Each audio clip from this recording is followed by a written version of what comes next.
Hello, my name is Liz Eastman. I am an ESL teacher in Brockton, Massachusetts. I teach high school, and this is my final project for the course Goodbye Teacher Burnout, Welcome Teacher Wellness. And I'm going to be creating a speech into my camera, and the intended audience of this would be fellow teachers and fellow professionals in education who are most likely feeling burnout. And the mode or vision of this speech is I'm going to be putting on a little bit of a performance piece where I'm going to be representing two different characters. One is going to be Burnout Bertha, and one is going to be Wellness Wilma. And I'll introduce you to those ladies in a little bit.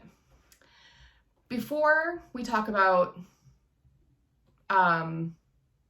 those two characters, let's go ahead and talk about what is burnout. Psychology today defines burnout as a state of chronic stress that leads to physical and emotional exhaustion, cynicism, detachment, and feelings of ineffectiveness and lack of accomplishment. I can safely say lots of educators are feeling this exact way. Let's look at some of the reasons that teachers are burning out. We have challenging work conditions. We don't have enough materials for our students or ourselves. Some of us work in dilapidated buildings. We have little to no support for new educators. Most new teachers quit within the first 5 years. We have endless meetings and professional development that don't actually have meaningful applications or work in real-world classrooms. We are faced with overwhelming stress. We're expected to do more with less consistently. 58% of teachers describe being stressed at work. We have a lack of respect, and this is across the board. Lack of respect from students, staff, administration, parents, community, and society. I know that we all remember early March of 2020 when everyone said teachers should be billionaires by this point. A couple months later, we're the villains again. Teachers are well educated, which usually means they're also well indebted. But teachers make 17% less than their similarly educated peers. We have discipline issues. There's a lack of consistency and accountability that makes our job much harder. Administration is willing to side with parents 9 times out of 10 just to keep them happy. We have testing and data collection. We know that high stakes testing is driving content, curriculum, and building decisions. And students and staff are overwhelmed by testing. We have lack of adequate pay. Most teachers need to have a second job just to make ends meet. Beyond our contractual pay, most teachers serve as advisors for clubs and activities. After school, we coach sports and arts programs. We serve on committees, tutor, and other jobs that require time and effort.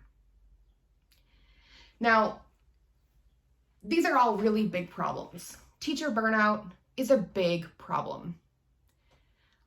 I want to go ahead and introduce you to two different characters, to Burnout Bertha and to Wellness Wilma.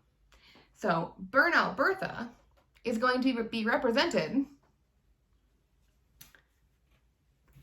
by my very stylish hoodie. Wellness Wilma will be wearing a lovely hat. So let's talk about the physical response that teachers might have to burnout.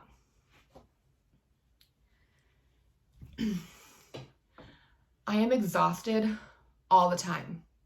I don't sleep well and I can't concentrate on anything for a long time. I've had a headache for a few days and I try to combat it with Tylenol and caffeine, but it keeps coming back. I have a tightness in my neck and my back. I feel like I'm falling apart.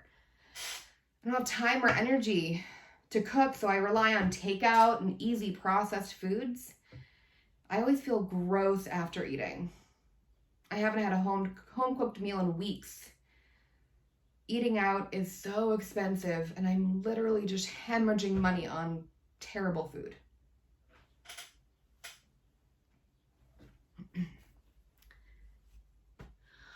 Well, I know that the best offense is a good defense. And I make sure that I have good sleep hygiene. I don't drink caffeine after 2 p.m. I make sure that I drink lots of water throughout the day. Physical activity is really important to me. I like to work out before work so I can get my endorphins and dopamine going before I go to work. It helps me physically relax and clear my head.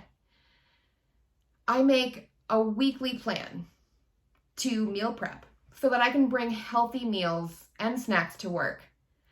But I do like to order sushi on Fridays. It's just like a little treat for myself.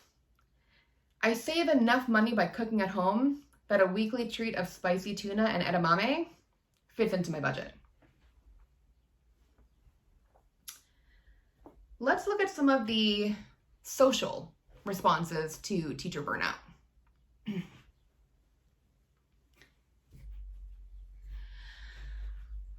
Between planning, grading, IEPs, behavior referrals, parent meetings, committee meetings, my second job as a tutor just to make ends meet, student messages, parent emails, and classroom observations, I don't have any time for myself or my family, my friends, or whatever passions I used to have. I feel like I'm living to work and not working to live. I don't know how much longer. I can do this before I totally snap.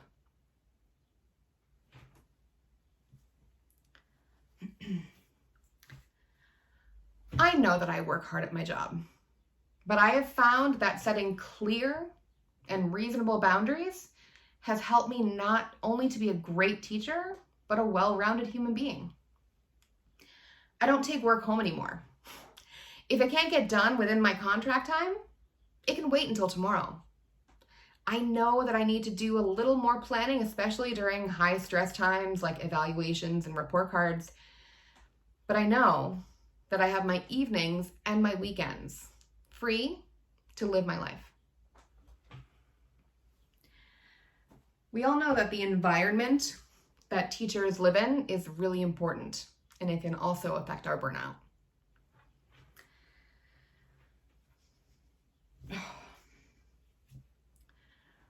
I'm in such a rut.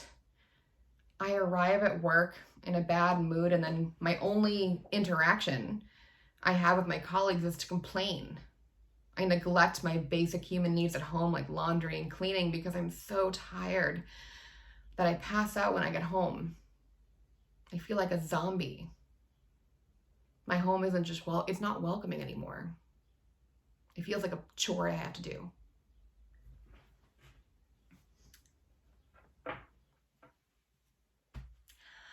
I've learned to avoid the negative Nancys and Normans at my job. Their negativity is just contagious. I'm always polite, but I don't eat my lunch with them anymore. Instead, I eat lunch with people who are positive and helpful, but sometimes I need a minute to check in with myself, and then I eat alone. I set small goals for my home every day, so I don't get overloaded with tasks. Today is my day to do the dishes and to fold one load of laundry. It's manageable. And that way I don't have to spend my whole weekend doing house chores. Let's talk about the emotional response that teachers might have to burnout.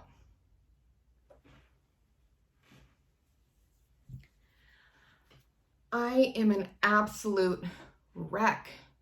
I feel like my nerves are raw all the time.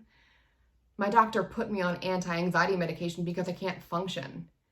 I give all my time, patience, and attention to my job, and I keep nothing for myself. My family and friends are worried about my mental health, but I am so burnt out that I can't even dig my way out of this hole, and I don't see a light at the end of this tunnel.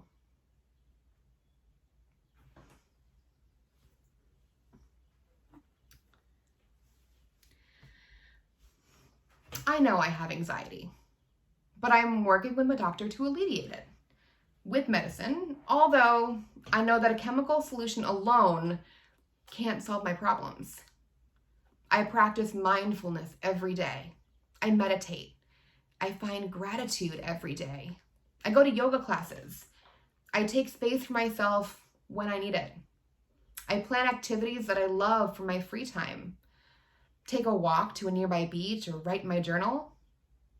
All of these mindfulness activities help me to keep myself emotionally healthy so that I can be present for myself, my students, my colleagues, my friends, and my family.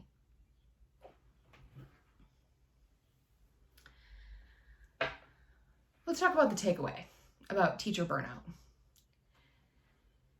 If we had more wellness Wilmas and less burnout Berthas, we could drastically change the climate of education. Teacher burnout costs Americans an average of $7.3 million to combat between teacher leave and underfunding. If districts and schools focus on teacher wellness instead of an afterthought, they can save money and put it to better use. More technology, more guidance counselors for students, more resources to help us do our jobs better. Focusing on wellness can reduce the drastic teacher shortage that we have in the United States. People are not willing to go into education with enormous amounts of debt only to barely climb your way out of it. It's not a realistic goal to live off of a teacher's salary anymore. Combine that with a lack of respect and the sheer apathy that some people have toward our profession. A lot of people are leaving or not coming altogether. Teachers that are physically, mentally, and emotionally well will ensure that they are better prepared to care for and teach our students. That's really the end goal of education, is to take care of our kids, to make sure that the next generation has a great foundation so that they can solve tomorrow's problems. But if they're carrying their baggage of not feeling like their teachers appreciate them, what kind of solutions are we going to find? We're not. Working to actively combat burnout is the single most important thing that we can do as educators for educators. I want to thank you so much for listening to my speech. I hope that you learned some valuable information. I hope that you could see the clear difference between Burnout Bertha and Wellness Wilma.